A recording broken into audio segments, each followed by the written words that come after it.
Hi, welcome to Bible Walkthrough. I'm Adam Ayers. It's Wes Warner.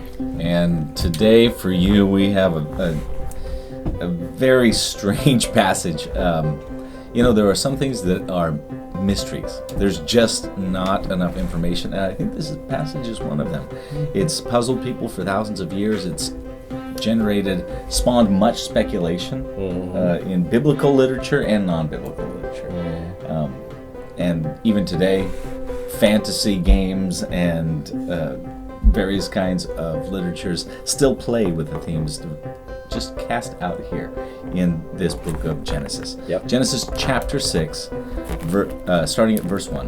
When people began to multiply on the face of the ground and daughters were born to them. Verse 2. The sons of God saw that they were fair, and they took wives for themselves of all they chose. Then the Lord said, My spirit shall not abide in mortals forever, for they are flesh. Their days shall be 120 years. The Nephilim were on the earth in those days, and also afterward, when the sons of God went into the daughters of humans, who bore children to them. These were the heroes that were of old, warriors of renown.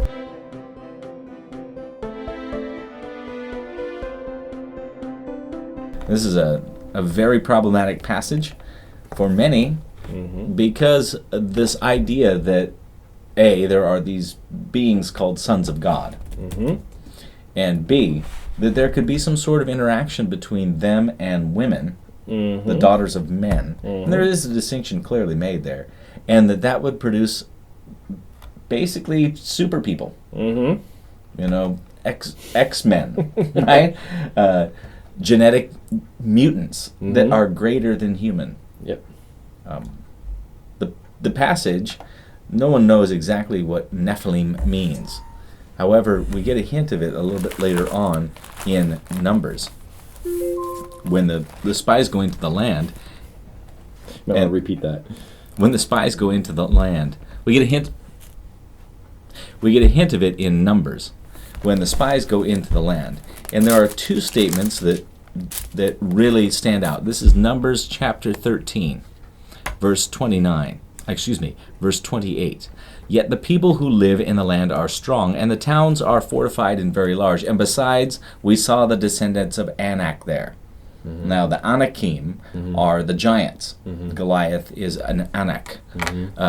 It says the Amalekites live in the land of the Negev, the Hittites, the Jebusites, and the Amorites live in the hill country, and the Canaanites live by the sea and along the Jordan. Then later on in the report, it says, the land that we have gone through as spies is a land that devours its inhabitants, and all the people that we saw in it are of great size. There we saw the Nephilim. And then it gives a side note. The Anakim come from the Nephilim. And to ourselves we seemed like grasshoppers, and so we seemed to them. So there's not much information given, except that somehow this sons of men and daughters of women equals people of great size. Now, what do you think about this, Wes? Well, I think that as far as we know, like, angels and demons that we interact with today don't have the physical body to be able to mate with a human. It just doesn't work. That we can go into more, but so for a spiritual being, like one of these angels or demons, to be able to mate with a woman, they would need to have a body of some kind.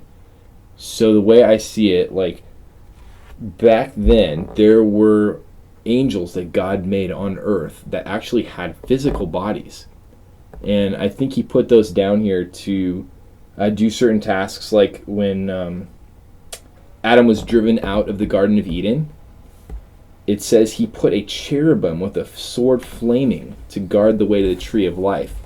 Now, Adam in his fallen state wouldn't be able to see angels guarding the tree of life unless they were actual ones he could actually see, because they had a body.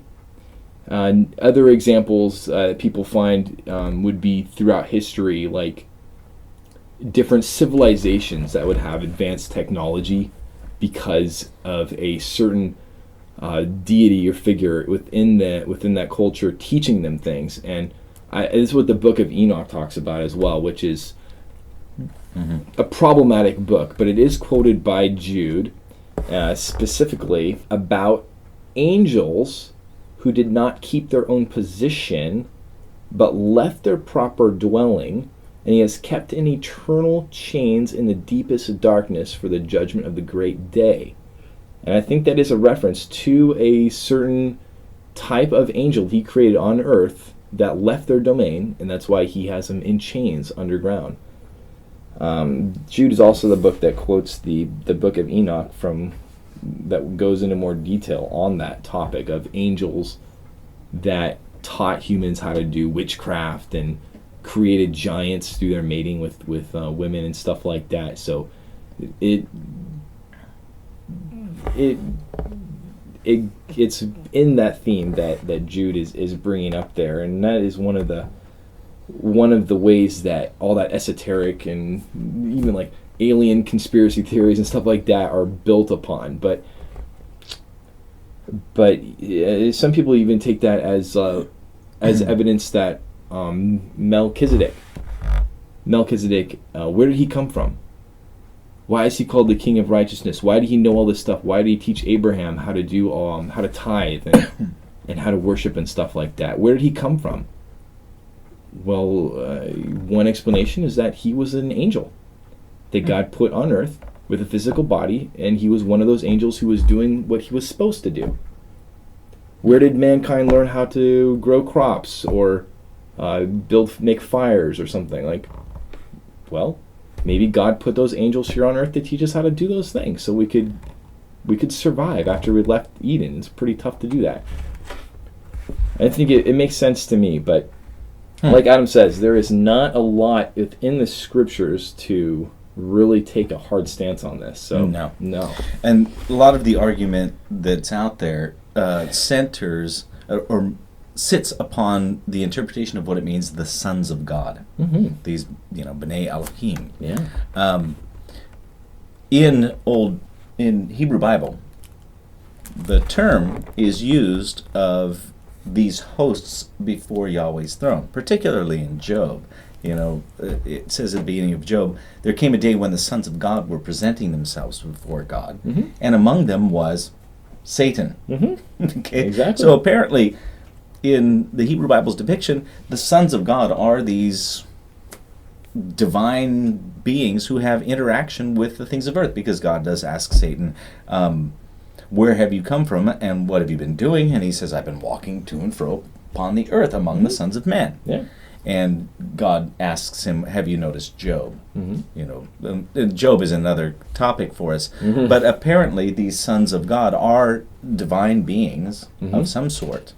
And we're not saying God beings, but beings of the heavenly realm who do walk upon the earth. They do have interactions among the sons of men. So it's apparent that the Hebrew Bible takes this to be one of these beings, or some of these beings, who in their walking upon the earth have some kind of relationship with women and do progenate.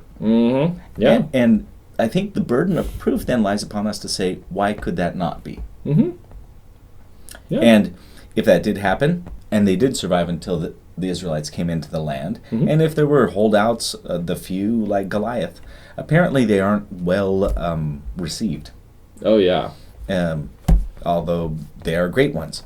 So all we can say from this passage is that the Hebrew Bible does make allowance for this to take place, but it places it in the past, and it places the outcome as great ones, the Anakim and the Nephilim. So we find that reference to them drops away after Numbers, and perhaps this small reference in 2 Samuel 21, where it says, the Philistines went to war again with Israel, and David went down together with his servants, and they fought against the Philistines, and David grew weary. Ishbi-Benob, one of the descendants of the giants, whose spear, and they always talk about them being descendants of them, whose spear weighed 300 shekels of bronze, and it was fit out with new weapons, said he would kill David, but Abishai, son of Zeruiah, came to his aid and attacked the Philistine and killed him.